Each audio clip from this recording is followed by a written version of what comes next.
Welcome back, everybody, for another deep dive. And today we're going to be looking at the U.S. political landscape.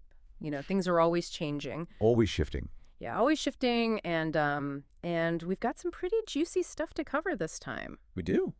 Yeah, so Electoral Vote has been doing some great analysis, as always. They always do. And we're going to be taking a look at some of their recent articles to kind of get a sense of what's going on and what to watch out for in the coming years. Yeah, and it's remarkable how these seemingly isolated events Yeah. can kind of converge Yeah, and create these like moments of political tension and opportunity. So that's what we're going to kind of unpack today, for sure. starting with the Senate. The Senate, exactly. Yeah. So first up, we've got Florida, and this is always a hotbed of political activity. Oh, yeah.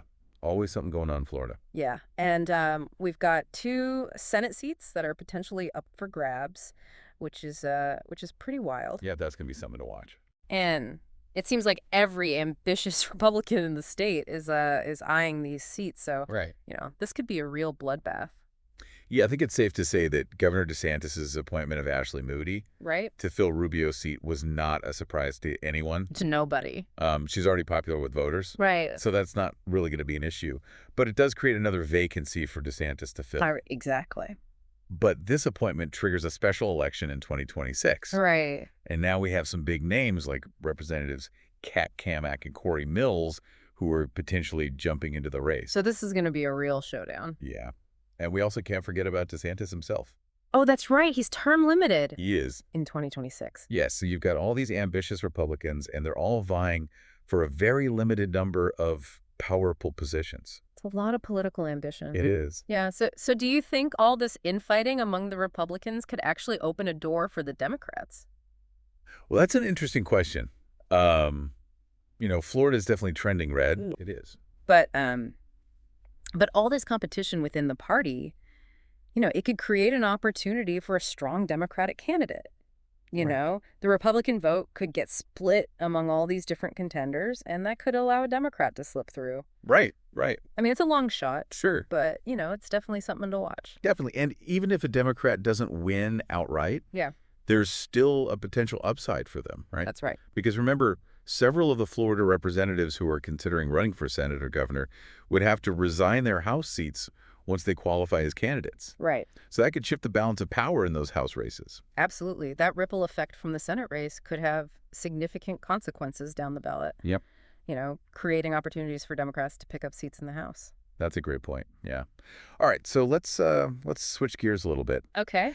and head north to Ohio, where we've got another Senate seat about to open up. Right. Senator Vance is stepping down. Yes, he is. Which leaves Governor DeWine with a bit of a tricky situation. A tricky situation indeed. He's going to coin a replacement. Right. And his preferred choice, Lieutenant Governor Husted, seems more interested in running for governor than taking a Senate seat. Oh, interesting. Yeah, so that kind of throws a wrench in the works. It does. And it brings us to a rather surprising contender, Okay. Vivek Ramaswamy. Vivek Ramaswamy, the venture capitalist Yes. with, shall we say, limited political experience? That's one way to put it. Yeah, that would be an interesting choice. Some are speculating that this could be a strategic move by DeWine, maybe a favor to former President Trump, Yeah. who, according to some sources, is looking to, shall we say, redirect Ramaswamy's ambitions. Oh, so get him out of his hair, basically. Essentially, yes. Yeah, so DeWine appoints Ramaswamy, potentially gets him out of Trump's orbit, but then risks losing the seat to Sherrod Brown Right. in the 2026 special election. Exactly. It's a gamble. It is. And appointing someone with little political experience to such a high-profile position, it could backfire on the GOP. Yeah, On the other hand, having Ramaswamy in the Senate for 2 years, right. that could present some challenges for both sides of the aisle. I can already see the headlines. I think we all can. Oh, man. All right. Well, this is just the beginning, and we've already got a lot to unpack. But before we dive into how the media is adapting to this new political landscape, Yes. let's take a moment to consider what all of this means for you, our listeners. That's right, because these Senate races, they may seem like these distant political games, Right. but their outcomes can have a real impact on your life. Absolutely. They can influence the direction of policy, the confirmation of judges, and even the balance of power in Washington. So it's important to stay informed and engaged because what happens in Florida and Ohio, Right. it could ultimately affect all of us. Excellent point. Okay, so let's move on to how the media is navigating these choppy political waters. Things are already getting pretty interesting with some media outlets seemingly trying to stay in the good graces of the new administration. It's fascinating, isn't it, how the media landscape shifts Yeah. and evolves in response to these political changes. It is. Yeah, it really is. It's a delicate dance they have to do right. It is. Like maintain their journalistic integrity, but also navigate the reality Right. of, New political a climate. new political climate. Yeah, and we're seeing some Interesting. interesting examples of how they're trying to do that. Yeah. Like, take the Washington Post, for instance. Oh. They've been known for their, hard-hitting journalism, especially with that democracy dies in darkness slogan. Right. But lately, there's been this, subtle shift in Yeah. their tone and their strategy. They've definitely toned down the democracy dies in darkness thing. Yeah, they have, haven't they? And that new mission statement, riveting storytelling for all of America. It's a little Feels ambiguous. ambiguous softer. Yeah, Softer. Yeah. a little bit. Like, are they trying to, not be a target Yeah, it makes you wonder. in this new political environment? Yeah. And it's not just the slogan, right? They're also putting a lot of emphasis on, happy customers and making money. Which sounds more like a business strategy than Yeah. a commitment to... Investigative journalism. Yeah. Yeah. And it's interesting, this shift seems to coincide with several, high-profile journalists leaving the paper. It does, doesn't it? So Yes, certainly. it's a development worth watching. Yes, definitely. And then there's this whole plan to become like an AI-fueled platform for news. Oh, yeah. I gotta say, that makes me a little uneasy. Yeah, it's a bold move for sure. And it's not without its risks. Relying on AI to curate and deliver the news raises all sorts of questions about potential biases. Right. And, the spread of misinformation. Right, because the algorithms are only as good as The data they're trained on. the data, exactly. That data can be, flawed or incomplete. Right. It's like they're prioritizing speed and efficiency over accuracy and depth. Yeah. You know? I hope they don't lose sight of Right. the importance of careful human-driven journalism. Yes, exactly. It's a crucial balance It is, isn't it? to strike. For sure. And it's not just the Washington Post either. CNN also seems to be making some adjustments. They do. They've reportedly moved Jim Acosta, Oh, yeah. who He wasn't exactly. Trump's favorite, No, he was not a fan from of his it. primetime slot to The midnight hour. the midnight hour. That's a pretty big demotion. It is. It's got to be a tough pill to swallow. Yeah, the overnight shift is often seen as a less desirable slot in TV news. Right. So moving Acosta there, Yeah. it could be interpreted as a way to minimize his visibility Right. and, potential for controversy. It's definitely a sign of the times. It is. Yeah. And speaking of CNN, there's this fascinating defamation lawsuit that was filed against them by Zachary Young. Oh, yeah. The Navy veteran who's been extracting refugees Right. from Afghanistan and other dangerous places. Yeah, this case has been getting a lot of attention, It has. especially from right-wing media outlets. Right. Young claims that CNN defamed him by implying that he was engaged in illegal activities during his work extracting Afghans. So basically, Young was charging this substantial fee Right. to help these Afghans escape. Uh-huh. And CNN did a report on this, and they Yeah. used the phrase black market. Right. And Young argues that that language implied that he was breaking the law, Which he denies. which he denies, yes. It's a complex case. It is. And it raises questions about the limits of journalistic freedom For sure. and the potential for media bias.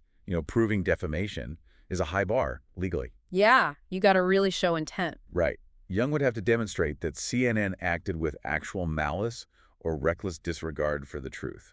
Well, it'll be interesting to see how this plays out in court. It will. It definitely touches on some very sensitive issues. It does. Surrounding, media coverage, and especially in this kind of politically charged environment. It's a case that could have significant implications Right. for the way news organizations report on controversial figures and Yeah. events, Yeah. especially when those events are tied to sensitive political issues.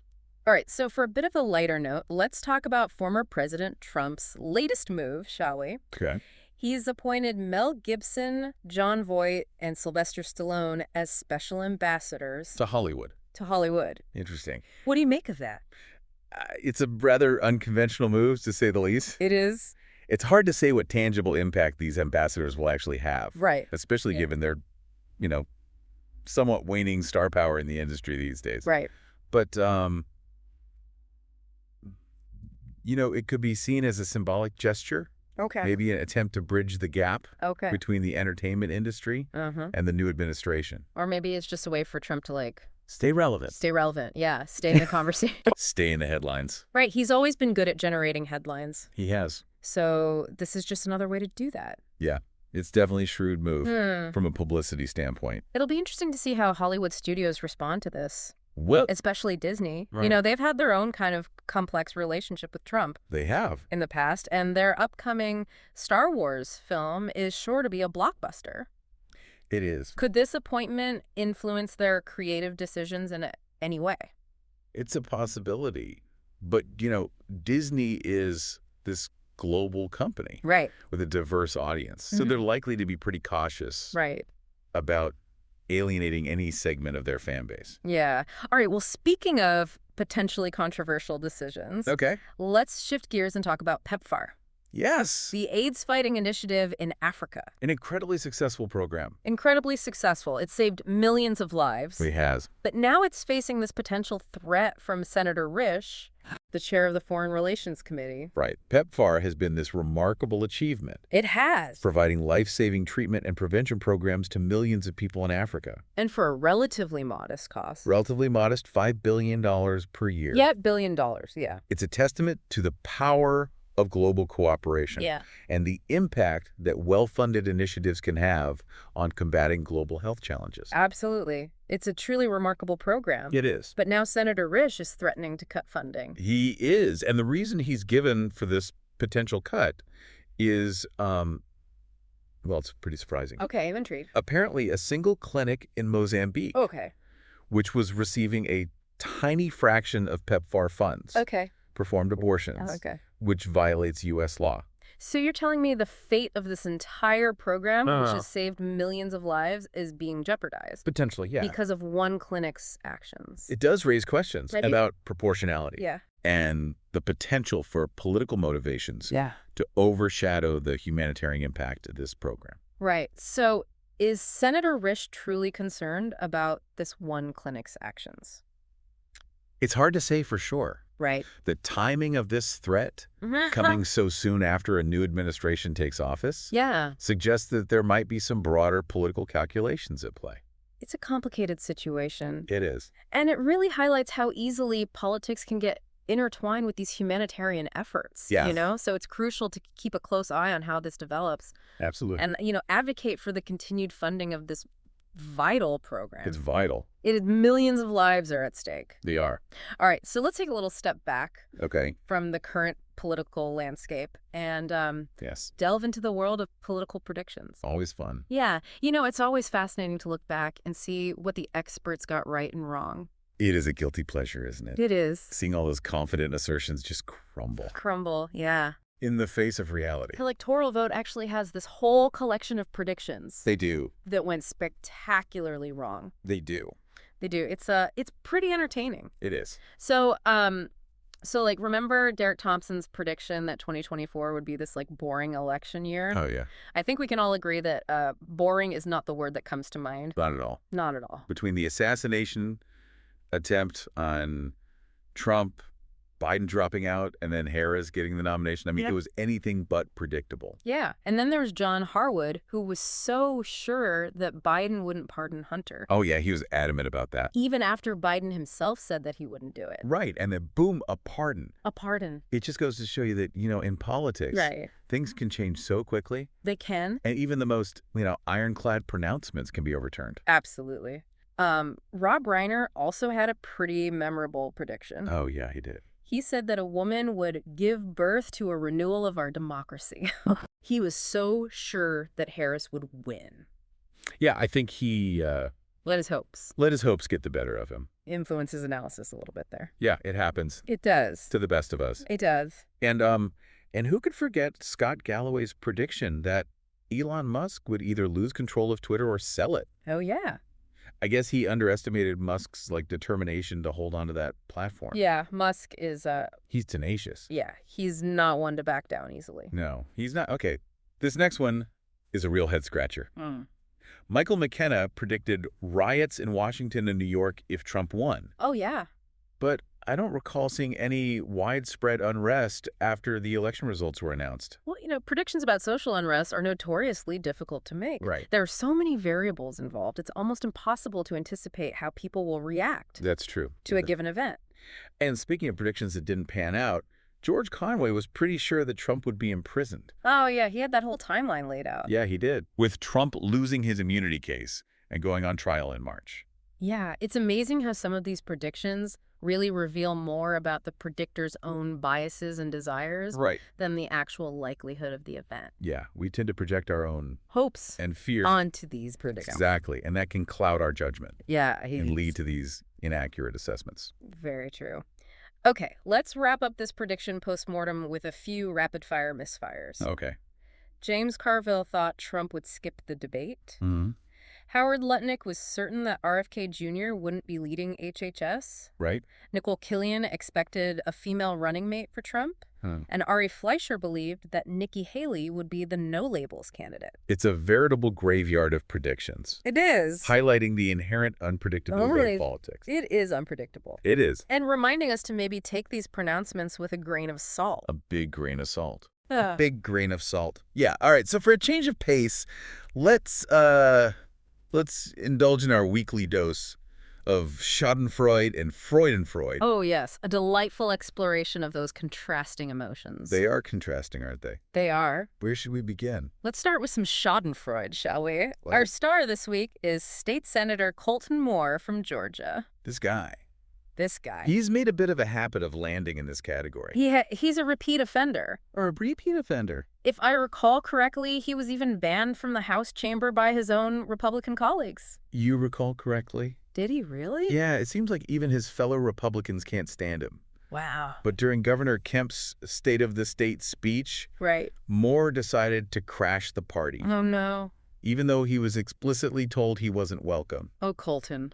So guess what happened? I'm going to guess he got arrested. You nailed it. Of course. And to make things even more satisfying, What could be more satisfying? he ended up in the same jail as Trump. I can only imagine the social media frenzy that ensued. Oh, the irony is just It's too delicious. very delicious. Okay, so now for a dose of Freudenfreude to lift our spirits. Okay, I meet that. Yeah, let's turn our attention to State Representative Venton Jones from Texas, one of the first openly gay black men elected to the Texas legislature. That's fantastic. He's been on the front lines, fighting against this wave of anti-LGBTQ bills Right. during his time in office. It's a tough job. It is a tough job, but amidst all this negativity, Uh-huh. Jones chose a really powerful way to celebrate his recent re-election. Oh, how so? After being sworn in for his second term, he proposed to his partner Oh, right there in the legislature. that's beautiful. It was a beautiful and defiant act of love in the face of such adversity. It really was. And in Jones's own words, he said, "In a time when our love and our very existence are challenged often in the halls of this very building, this moment is a reminder that love conquers all." Powerful words. They are powerful words. You- Well, that brings us to the end of another deep dive. It does. We've covered a lot of ground today. We have. From Senate races and media maneuvering to political predictions and even a touch of Schadenfreude and Freudenfreude. A little bit of everything. A little bit of everything. We hope you've enjoyed the ride. Yeah, as always, we encourage you to stay engaged, stay informed, and never stop asking critical questions because, as we've seen today, Right. the world of politics is full of surprises. This is never a dull moment. Never a dull moment. Yeah. So until next time, keep exploring the world with a curious mind, and remember, even amidst the chaos and uncertainty, Right. there's always room for hope and a little bit of fun.